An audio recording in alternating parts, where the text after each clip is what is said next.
Je suis fan de l'horreur depuis toujours et faisant partie de la première génération qui a grandi avec vraiment internet et les réseaux sociaux, évidemment que j'ai développé une fascination pour les légendes urbaines d'internet, les creepypastas. Certaines m'ont énormément marqué, voire traumatisé un petit peu, et donc j'ai décidé de vous les présenter aujourd'hui. La toute première dont je vais parler, c'est Siren Head, et je vais vous en parler pour une raison spécifique que je développerai un petit peu plus tard. Vous avez peut-être vu des images de Siren Head circuler sur internet depuis quelques années. Il s'agit d'une mystérieuse créature squelettique vraiment très grande, environ 12 mètres de haut, avec un squelette émacié, recouvert de chair séchée et momifiée sur son corps, à peu près de la couleur du métal rouillé. Ses membres sont complètement disproportionnés, avec des bras très longs et fins qui font la même taille que les jambes. Néanmoins, sa particularité réside dans son visage. À la place de là où devrait être sa tête, il y a un espèce de poteau de chair assez mince, avec 2 sirènes en métal dessus, évidemment d'où son nom, avec plusieurs câbles qui pendent autour de son cou. Ces espèces d'haut-parleurs peuvent bouger comme un visage, pivoter, et même tourner entièrement comme le ferait la tête d'un hibou. Certaines images montrent d'ailleurs Siren Head avec une espèce de mâchoire en plus, avec des dents et une longue langue très fine et rétractable un peu comme celle d'un serpent. Et puisque sa tête est faite de sirène, sa particularité est qu'elle peut émettre différents sons, bruits, des sons de radio, des vieilles musiques, des conversations qui seraient autour et même imiter la voix de gens proches de vous. Siren Head est une créature qui est extrêmement hostile. C'est une créature qui est dangereuse,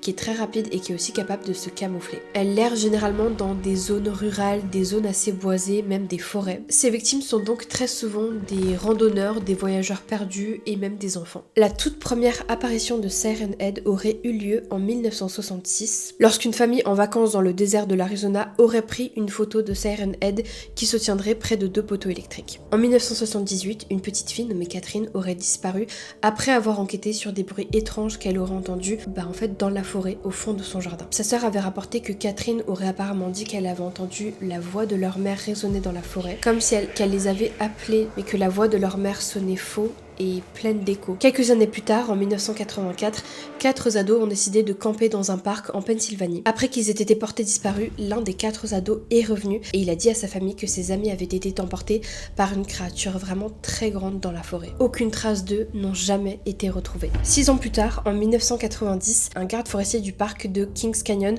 aurait vu un homme accroché à une branche d'un séquoia à plus de 6 mètres du sol et cet homme ne semblait pas répondre à ses ordres en lui demandant de descendre. Lors de l'opération de sauvetage, l'homme a été découvert mort, la peau du visage entièrement arrachée et ses tympans et ses yeux avaient complètement explosé. En 1992, une femme a déclaré qu'elle avait vu quelque chose d'aussi grand qu'un poteau électrique se faufiler entre les arbres, en Pennsylvanie également. Elle a dit que cette chose ressemblait à un poteau électrique avec des sortes de sirènes accrochées tout au-dessus et que ça chantait comme une vieille chanson de radio. Un cas assez spécial a également été répertorié. La majorité de la population d'un quartier aurait été découverte tous morts, qu'ils soient chez eux ou en extérieur dans la rue, avec les tympans et les yeux complètement éclatés. Ce qui semblait étrange parce que même si cette histoire était reliée à Siren Head, cette créature n'avait jamais opéré de cette façon-là auparavant. Au total, il y aurait 13 cas qui auraient été rapportés qui auraient un lien avec Siren Head, mais il pourrait y en avoir beaucoup plus au vu de l'âge de la créature. Siren Head a donc, comme vous avez pu le voir, de nombreuses capacités qui sont un petit peu hors du commun et très spécifiques à elle. C'est une créature qui est capable de diffuser, grâce à ses haut-parleurs, des émissions d'informations, des conversations humaines, des sirènes et des cris. Un rapport affirme d'ailleurs que Siren Head aurait été capable de tuer tout un groupe de personnes en imitant la voix de l'un d'entre eux. Et un autre rapport suggère que Siren Head serait capable, grâce à ses haut-parleurs, de bloquer le cri de ses victimes pour que personne autour ne puisse entendre la victime mourir. Évidemment, vous l'aurez compris, Siren Head est un projet artistique et pas une réelle créature qui existe dans la réalité, je pense que ça se saurait. Et c'est un projet artistique qui est né en 2018 par l'artiste canadien Trevor Anderson, qui était déjà connu pour ses créations horrifiques. Il y en a eu plein, notamment Long Horse et Cartoon Cat. Je pense que si vous cherchez ces noms-là sur internet, vous allez direct reconnaître les images. C'est vraiment des images qui circulent très couramment dans genre des vidéos de creepypasta, de trucs comme ça. Et la toute première photo qu'il a fait pour représenter Siren Head, c'était une photo du coup de Siren Head dans un cimetière avec un court texte qui accompagnait cette photo-là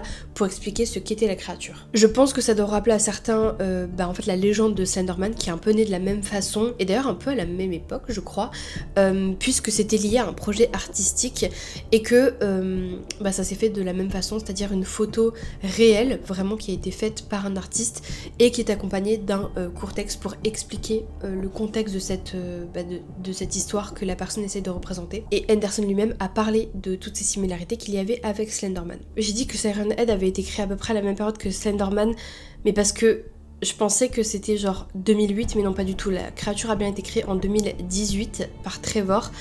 Et par contre, Slenderman, je pense que ça devait être genre 2008, donc clairement genre 1000 ans avant. Mais du coup, je pense que Trevor Henderson a été fortement inspiré par Slenderman pour créer Siren Head en fait. Depuis 2018, Siren Head a eu une énorme montée en popularité, à tel point qu'il y a de plus en plus de jeux qui référencent cette créature et même de jeux qui ont été créés vraiment à l'image de Siren Head et qui portent son nom. Et anecdote, et c'est d'ailleurs pour ça notamment que je voulais parler de cette créature parce que je trouvais que ça lui donnait vachement du poids. Le mangaka d'horreur très connu Junji Ito a participé à une vidéo YouTube dans laquelle il avait été invité pour juger différentes creepypastas sur internet, puisque évidemment c'est un mangaka d'horreur très reconnu. Je pense que si vous cherchez son nom, vous allez clairement reconnaître direct sa patte artistique et quelles œuvres il a fait qui sont extrêmement connues, etc. Bref. Et dans cette vidéo, on lui a présenté Siren Head et il a considéré que c'était la meilleure représentation d'horreur, enfin de creepypasta d'internet qu'il avait vue. Donc je trouvais ça génial.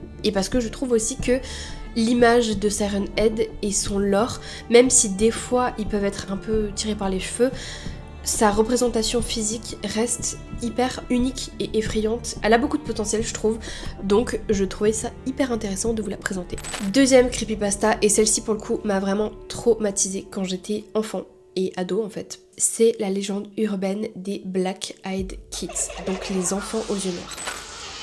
Il s'agit d'enfants, donc généralement entre 6 et 16 ans, qui ont une allure classique au détail près, que leurs yeux sont entièrement noirs. Il n'y a pas de blanc, il n'y a pas d'iris, il n'y a pas de pupille, tout est noir. Dans la plupart des histoires qui racontent leur expérience en ayant vu des enfants aux yeux noirs, les Black Eyed Kids, en général ces enfants-là sont dans des quartiers résidentiels, sur des parkings, sur des trottoirs, enfin bref, voilà, des endroits de passage comme ça, ou directement devant ta porte de maison. Dit comme ça n'a pas l'air très effrayant, ça a l'air un peu goofy, mais je vous assure que c'est quelque chose qui, même encore maintenant, me fait peur. Peut-être un peu moins quand même qu'avant, mais à l'époque c'était vraiment quelque chose qui m'effrayait. Je me disais mais c'est une possibilité que ça m'arrive. Sincèrement, parce que par exemple contrairement à Siren Head où les témoignages de gens ayant vu Siren Head sont clairement de la fiction en fait, c'est des créations, des inventions pour ajouter du lore à l'histoire. Là, on a quand même de vraies personnes qui disent avoir vu les Black Eyed Kids dans la réalité, qui disent avoir rencontré ces enfants-là. Vous allez comprendre pourquoi, je vais vous en raconter quelques-unes. Et voilà, à peu près tous les témoins qui voient des enfants aux yeux noirs disent qu'ils sont généralement par groupe de 2 et ils décrivent une sensation d'angoisse et d'appréhension à partir du moment où ils sont face à ces enfants-là sans vraiment savoir expliquer pourquoi. Le dénominateur commun à toutes les histoires concernant les enfants aux yeux noirs est que chaque fois ils essayent de convaincre leur interlocuteur de pouvoir rentrer dans la maison ou dans la voiture, peu importe. Et ce, parfois en manipulant l'interlocuteur, en exprimant un besoin vraiment urgent, par exemple de téléphoner pour pouvoir appeler des parents ou d'être emmené quelque part et donc de devoir rentrer dans la voiture de son interlocuteur, peu importe, ça change un peu selon les histoires, mais il y a toujours cette thématique-là. Les enfants aux yeux noirs veulent rentrer dans votre intimité, dans votre maison, dans votre voiture. Et évidemment, les laisser rentrer serait une invitation à laisser rentrer le mal chez vous. Les enfants ne vous agresseront pas, ils ne vont pas vous attaquer, vous allez juste sentir une grande sensation de malaise, d'angoisse, d'appréhension, comme si vous étiez soudain devenu une proie. Et une fois qu'ils sont partis, dans les jours, les semaines, les mois, voire même les années, le malheur va sembler s'abattre sur vous constamment. Vraiment, quand je vous dis que j'étais matrixée par les Black Eyed Kids quand j'étais plus jeune, ce n'est pas des lol, mais le nombre de fois où je me suis fait un scénario, par exemple quand je rentrais des cours du collège ou du lycée, oui, même au lycée, et que j'étais toute seule chez moi, et en fait je me disais mais imagine là d'un coup, enfin genre j'étais en train de travailler, d'étudier en silence, et je me disais mais imagine là d'un coup t'entends la porte sonner, enfin quelqu'un sonner à la porte ou toquer à la porte, et tu regardes par le trou de la porte et tu te rends compte que c'est des enfants aux yeux noirs. Je sais pas pourquoi ça m'angoissait, ça me terrifiait vraiment. La première mention documentée des enfants aux yeux noirs date du 30 juillet 1997 et c'était sur un espèce de groupe sur internet, donc c'était une sorte de forum qui s'appelait usenetalт.magic, donc vraiment un truc à l'ancienne dans les fins des années 90, sous la plume de Brian Bethel qui était un journaliste du Texas. Il raconte donc dans ce forum-là sa rencontre avec des enfants aux yeux noirs qui s'était passée un an auparavant, en 96. Bethel était dans sa voiture un soir vers 10h à peu près du soir, lorsqu'il a entendu des coups toquer à sa fenêtre. Il a donc baissé la fenêtre et il s'est retrouvé face à 2 enfants, qui lui ont demandé s'il pouvait les amener au cinéma. Mais au même moment, Bethel a remarqué quelque chose d'un peu bizarre, des choses qui clochaient chez ses enfants. Déjà, ils étaient anormalement pâles, ce qui lui a semblé un peu bizarre. Et quand ils ont relevé la tête, il s'est rendu compte que leurs yeux étaient entièrement noirs. Il a aussi décrit qu'il sentait comme une sorte de vibe de manipulation qui émanait des enfants. Bref, en tout cas, c'était plein de choses qui l'ont mis extrêmement mal à l'aise et il ressentait une sensation comme de danger en fait, comme s'il était en danger. Il se sentait vachement hésitant et quelque chose de très étrange s'est produit pendant que les 2 enfants étaient en train de parler pour essayer d'argumenter et le convaincre de les laisser rentrer dans la voiture. Il s'est retrouvé comme manipulé mentalement en voyant sa main bouger et aller jusqu'à la poignée de la porte côté passager pour les laisser rentrer alors qu'il n'avait aucune envie de les laisser rentrer. Bethel a réussi à reprendre le contrôle et n'a donc pas ouvert la porte, ce qui n'a fait qu'intensifier les supplications des enfants. Ils ont réalisé qu'ils étaient en train de perdre le contrôle sur Bethel et Bethel a décrit le visage d'un des garçons, celui qui parlait le plus, comme portant le masque du danger, selon ses mots. Il a fini par démarrer en vitesse et en regardant par le rétro, il s'est rendu compte que les enfants avaient complètement disparu. Personnellement, il y a une autre histoire qui m'a bien plus marquée et c'est celle en fait qui m'a le plus terrifiée du coup quand j'étais ado. C'est cette histoire spécifique que je vais vous raconter. Je sais pas pourquoi elle m'a tant marquée, mais j'y pense encore 10 ans après et comme je vous dis, c'est une histoire que j'ai découverte en 2015 car elle s'est passée en 2015. En tout cas, l'histoire a été rencontrée par la femme de cette histoire en 2015. La femme est en train de dormir paisiblement avec son mari dans leur maison, quand vers 2h du matin, ils ont entendu des coups taper assez fort contre leur porte d'entrée. Elle pensait que c'était sûrement quelqu'un qui s'était embourbé avec sa voiture dans la neige puisqu'il y avait eu une forte tempête de neige la nuit qui venait de s'écouler. Elle a vu par la fenêtre de sa chambre qu'il y avait des petites traces de pas dans la neige et que la lumière du porche était allumée, donc ça devait sûrement être ça. Par contre, elle ne remarquait aucune trace de voiture, ce qui l'a un peu interloquée sur le moment. Elle a donc ensuite réveillé son mari pour qu'il descende à 2 et qu'il puisse voir tout simplement ce qui se passait et en fait aller répondre à la personne. Et il voyait déjà en descendant les escaliers qu'il y avait l'ombre de 2 personnes qui se projetaient dans leur salon, enfin dans leur entrée. Ils ont donc ouvert la porte en pensant pouvoir aider quelqu'un, mais ont été très surpris de tomber nez à nez face à 2 enfants, vraiment de bas âge. Un garçon et une fille d'environ 8 ans tous les 2. Les enfants avaient une apparence un peu bizarre, les 2 déjà ne portaient absolument pas des vêtements adaptés aux températures de dehors, et ils portaient des vêtements et des coiffures vraiment assez démodées, genre à la mode de l'ancienne.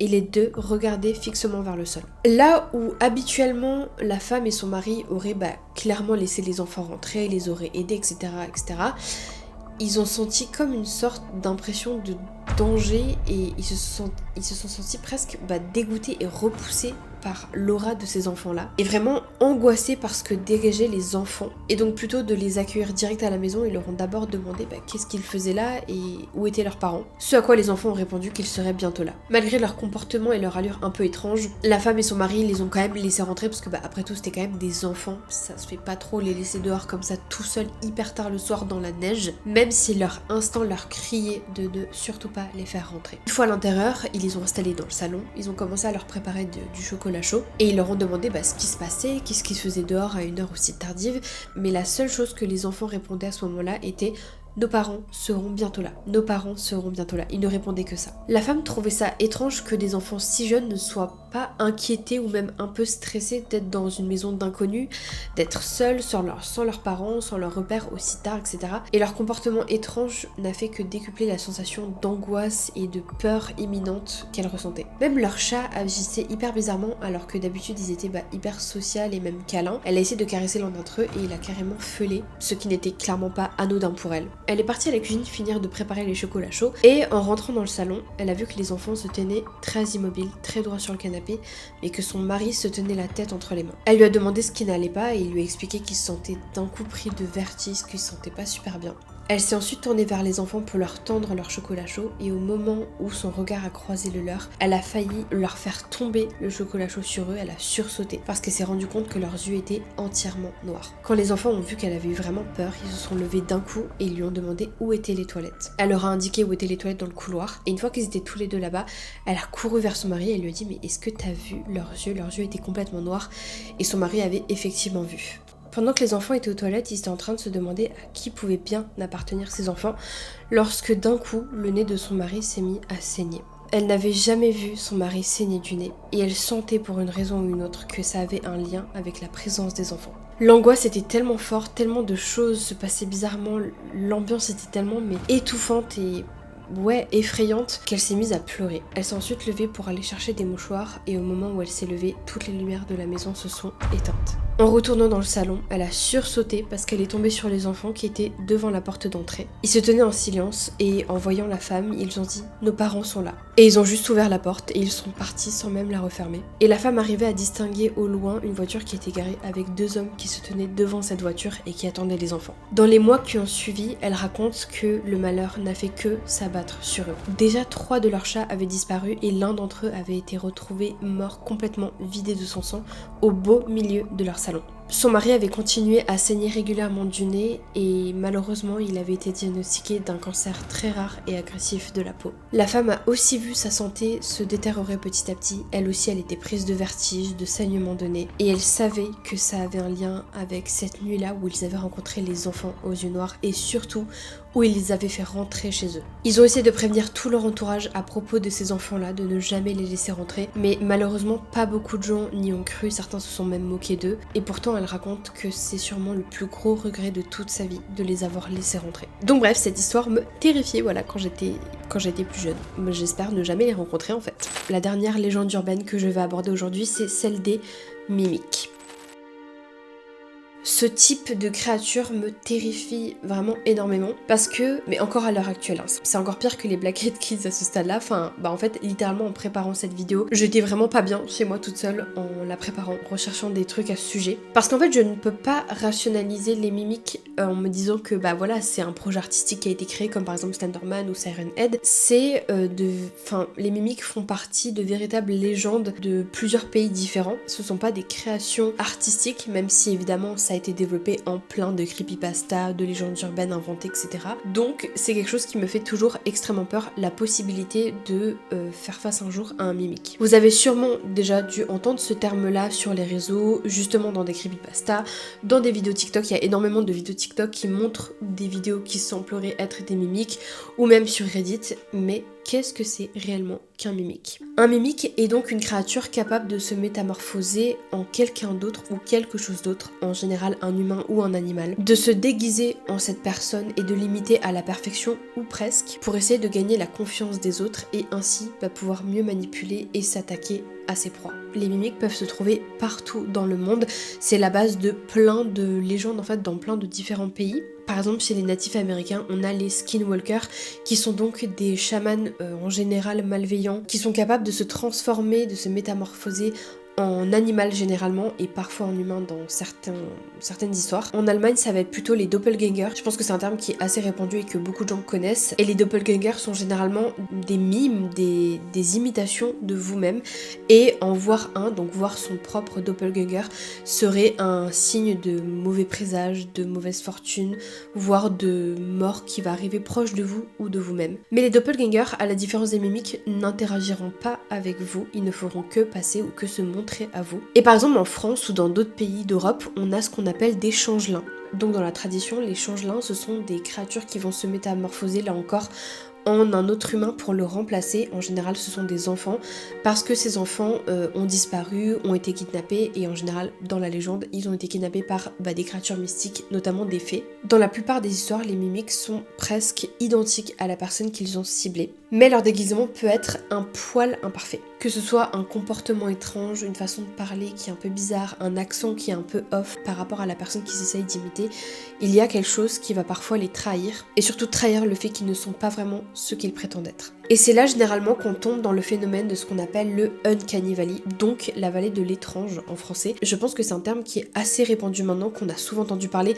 notamment dans le contexte des liminal space, de plein de choses comme ça, de plein de creepypasta, des backrooms, bref, plein de choses. Donc la vallée de l'étrange, pour ceux qui ne sauraient pas ce que c'est cet espace, donc cette vallée qu'il y a entre, par exemple, un robot ou peu importe, une chose qui ne ressemble pas du tout à un humain, qui n'essaye pas de ressembler à un humain, par exemple une peluche ou un robot un peu mimi, voilà, et un animatronique ou une animation, un robot qui est hyper réaliste et qui ressemble vraiment trait pour trait à un humain. Et entre ces deux-là se trouve la vallée de l'étrange, donc quelque chose qui va ressembler à un humain, mais pas tout à fait et pas suffisamment, ce qui va créer une sensation de malaise, de quelque chose qui nous dérange, qui nous met mal à l'aise en fait. L'œil humain remarque que quelque chose cloche, mais sans vraiment savoir dire pourquoi. Par exemple, lorsqu'une entité est suffisamment non humanoïde pour être tout de suite identifiée par l'œil humain comme un robot, on va avoir tendance à avoir de la compassion pour ce robot-là. On aura tendance à noter ces quelques aspects humains qui sont assez lointains. Mais lorsque l'entité a une apparence quasiment humaine au point de créer la confusion de est-ce que c'est vraiment un humain ou quelque chose d'autre, un robot, c'est là qu'on ressent une sensation d'étrangeté et qu'on tombe dans la vallée de l'étrange. Un robot se situant dans la vallée de l'étrange n'est plus jugé selon les critères d'un robot réussissant à se faire passer pour un humain, mais il est inconsciemment jugé et perçu comme un humain qui n'arrive pas à se comporter de façon normale. Et c'est là qu'on sent quelque chose qui cloche, qui dérange, qui met mal à l'aise. Et c'est notamment ce phénomène qui s'enclenche dans le cas des mimiques et qui rajoute évidemment une sensation de malaise, voire de peur. Et c'est, je pense, exactement ce qui me met mal à l'aise moi avec les mimiques et qui m'effraie énormément. C'est ce truc de Uncanny Valley en fait, ce truc un peu effrayant. Tu sais qu'il y a un truc qui cloche mais tu ne sais pas pourquoi, tu ne sais pas dire pourquoi. Voilà. Pour que ce soit un petit peu plus parlant pour vous, je vais vous raconter une histoire à propos d'une femme qui a rencontré ce qu'elle pense être un mimique. C'est donc une femme qui a raconté ça, son histoire sur Reddit, comme beaucoup de gens le font. Et j'ai trouvé que c'était un peu l'exemple type d'une rencontre avec un mimique, comme on en voit souvent, des témoignages sur internet, que ce soit des vidéos TikTok, des posts Reddit, etc. L'utilisatrice raconte donc que ça s'est passé en 2007, quand ses deux enfants étaient encore très jeune. Elle les avait mis au lit le soir comme d'habitude et son garçon lui avait demandé s'il pouvait porter, avant d'aller dormir, son pyjama préféré. C'était un pyjama rouge avec des camions, donc elle lui a dit évidemment tu peux porter ton pyjama. Donc elle l'a aidé à se changer parce qu'il était encore trop jeune pour savoir se changer tout seul. Elle l'a mis au lit et ils sont allés dormir. Elle est ensuite allée à la cuisine avec son ami pour un peu papoter, passer la soirée ensemble, etc. Et pour info, elle pouvait voir la chambre de ses enfants quand elle était assise à la table de la cuisine. Elles étaient donc toutes les deux en train de papoter quand d'un coup elles ont été interrompues par le cri de son fils. Elles se sont toutes les deux retournées et elles l'ont vu devant le couloir, devant sa porte de chambre, en train de pleurer et de crier. Et la maman, juste en voyant son fils, a eu une sensation d'horreur, elle a eu des frissons dans le dos, elle sentait que quelque chose n'allait pas. Elle a regardé son ami et elles se sont dit mais s'il y a un truc bizarre, l'enfant, son fils, ne portait pas son pyjama rouge, il portait un pyjama vert. Sauf qu'elles savaient toutes les deux qu'il était bien trop jeune pour savoir se changer tout seul. Elles se sont donc regardées une seconde et au moment où elles ont tourné à nouveau leur tête vers son fils, il avait complètement disparu. Elles ont donc foncé dans la chambre des petits et elles ont vu l'enfant qui dormait paisiblement dans son lit avec son pyjama rouge. Quand elles sont sorties de la chambre, son ami lui a dit mais t'as bien vu toi aussi qu'il portait un pyjama vert, pas un pyjama rouge. Et elle lui a confirmé que évidemment qu'elle l'avait remarqué elle aussi. Et donc elle pense que c'était très sûrement une rencontre avec un mimique. Et cette nuit-là, elle a dormi dans la chambre de leurs enfants par terre parce qu'elle avait peur que quelque chose leur arrive.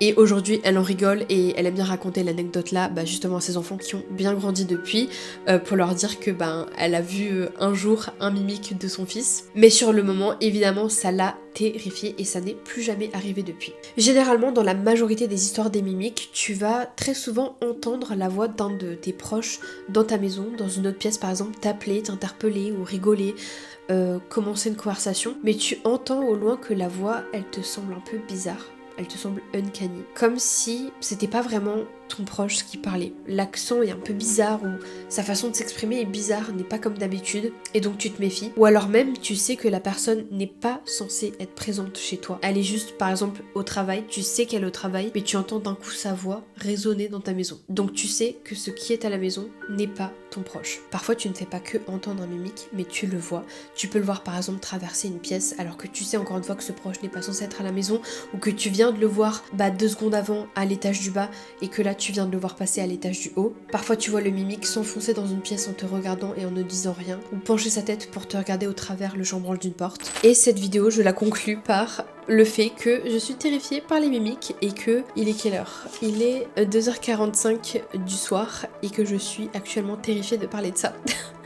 Mais j'espère que cette vidéo vous aura plu. N'hésitez pas à partager vous aussi peut-être d'autres légendes urbaines qui vous ont marqué dans votre vie. J'adore ça, j'adore lire des histoires. Si par exemple vous avez des expériences avec des mimiques, des enfants aux yeux noirs, peu importe, ou si vous avez entendu parler d'autres histoires qui sont hyper intéressantes, n'hésitez pas à les mettre en commentaire, c'est toujours intéressant pour tout le monde et pour nous-mêmes. Et je vous fais plein de gros bisous.